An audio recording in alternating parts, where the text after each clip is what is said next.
Indépendance totale. 7h, 10h sur Radio Courtoisie, ligne droite, Baudouin-Wisselmann. Bonjour Damien Rieu. Bonjour. Vous êtes lanceur d'alerte et membre de Reconquête et vous allez revenir sur l'actualité de la semaine dernière qui a été particulièrement chargée. Oui, la semaine dernière a commencé par une histoire belge, celle d'Abdesalem Lasoued qui a froidement abattu deux supporters suédois, Patrick Lundstrom et Kent Persson. Je tiens à citer leurs noms car les victimes sont souvent oubliées dans les attentats. Après s'être échappé d'une prison tunisienne en 2011 où il était incarcéré pour une double tentative de meurtre, Lasoued avait embarqué via les ONG Taxi pour Lampedusa avant d'entreprendre un grand tour d'Europe du réfugié. Norvège, Suède, Italie, à chaque fois notre pauvre globe-trotteur de l'asile s'est fait froidement rejeter ses demandes, sans doute victime d'une discrimination au faciès ou d'immondes préjugés. Il a donc fini par poser ses valises à Bruxelles, où il s'est rapidement intégré au tissu local par le travail en commettant quelques petits délits. Pour le remercier de sa contribution au métier en tension, les Belges ont oublié de rendre ce brave homme à la Tunisie qui le réclamait pourtant, afin de le remettre à sa place, c'est-à-dire en prison. Ce lundi, Abdesalem Lasoued, notre flamand ou wallon radicalisé, je ne sais pas, est donc parti à la chasse aux supporters jaunes et bleus venus encourager leur équipe de football face à la Belgique pour se venger, tenez-vous bien, d'un réfugié irakien anti-islam qui avait brûlé un Coran à Stockholm, provoquant la fureur des disciples de la religion de paix et d'amour du monde entier. Après avoir déambulé pendant plusieurs heures avec son fusil mitrailleur, il a fini par être abattu lors de son interpellation à Schaerbeek.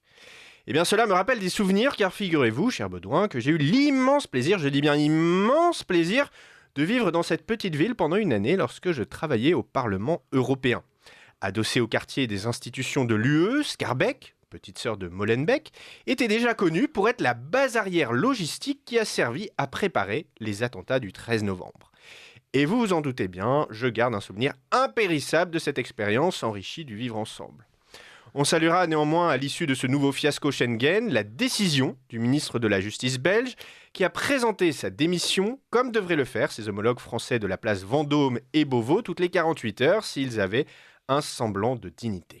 Alors on sait que vous ne portez pas Monsieur Dupond-Moretti dans votre cœur, Damien. Tenez, on va vous faire un petit plaisir et réécouter votre passe d'armes avec lui. C'était en mars 2021 à Péronne dans la Somme où vous étiez candidat aux élections départementales. Vous savez, ici, Monsieur Moretti, il n'y a pas de prisonnier pour vous applaudir l'assassin ici. du juge Michel, ça vous dérange? Il n'y a pas de prisonnier pour vous applaudir ici, malheureusement. Quel dommage, Monsieur Moretti. On n'est pas à Fresnes ici, on est à Péronne. Allez promener votre sur Rolex. mes boutons de manchette. Allez promener votre Rolex. Tapez sur mes boutons, c'est pas une Rolex. Tapez sur Oui, mon c'est bouton. une breguet, ça va encore plus cher. Vous avez vu l'état de la justice en France, vous avez que ça à faire pour Mais oui, balader. mais vous allez tout Vous régler. êtes en vacances.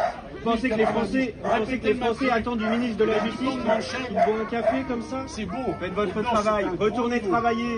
La justice en a tant C'est besoin. oui. C'est pour ça que vous êtes à Regardez 10%. ça Ils débat. veulent vous voir Ouais. au travail au lieu de libérer les terroristes et les détenus et les criminels. C'est une caricature. Oui, une caricature. Caricature. Allez défendre les policiers qui sont égorgés, Monsieur Moretti, au lieu de boire votre café. Là, vous n'êtes pas en vacances. Caricature. Au boulot, au travail. Mais quelqu'un Au débat travail. avec moi, me soit bien. Il y a Macron qui m'envoie son pitbull à Rolex, là, ça y est. C'est tout ce que vous avez comme argument. Et vous, c'est tout ce que vous avez à faire aujourd'hui. Vous êtes ministre de la Justice, monsieur. Vous avez bien mieux à faire. Je Protégez peux les pas être candidat. Français. Nous, on protège les Français, Qu'est-ce vous, vous qu'il a dit, protégez les monsieur Caron, détenus. monsieur- Très bien. Alors Damien, vaut mieux se méfier quand on vous croise en terrasse quand vous êtes mal luné. Mais ça vous rappelle des souvenirs, cette petite échange avec le ministre? Oui, protéger les détenus plutôt que les Français, Moretti sait faire. J'ai encore pensé à lui cette semaine quand j'ai appris l'histoire de Samir B.